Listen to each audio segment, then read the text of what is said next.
when somebody is so devoted to your business that they get upset if something doesn't go right, I guess that's a compliment to the business in a way because they care so much.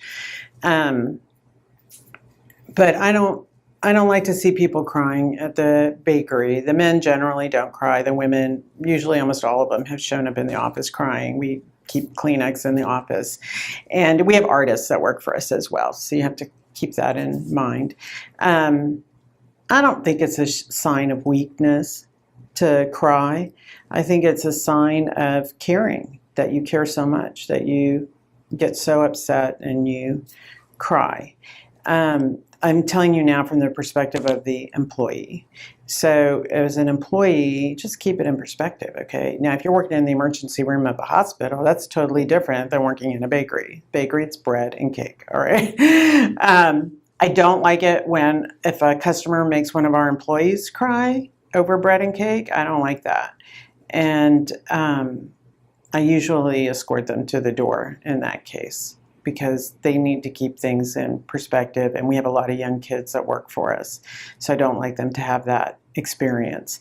I will say I used to work at the Waldorf Astoria in New York, and I had a customer that normally had a certain room every year, a certain suite every year for his whatever it was. And they had booked someone else into that room, and he wanted that room. And he couldn't get it because someone else was in it. And he came and yelled at me every single time he saw me for 3 days. You could hear him all the way across in the other lobby. He was screaming so loud. And a customer came up to me, a guest came up to me and said, "Do you ever want to tell someone to stick it?" You know?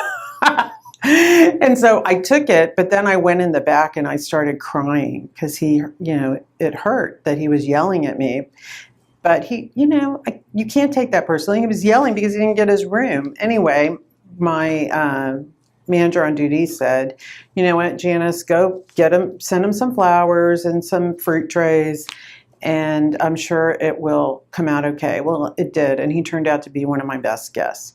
So one of the things I do with my team is that if somebody is a problem customer, I make them confront that, because you can turn that into a positive experience.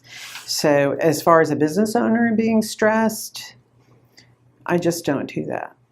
I had breast cancer. The 3 brothers were Holocaust survivors. Why should I be stressed about this? As long as we can make payroll, it's okay.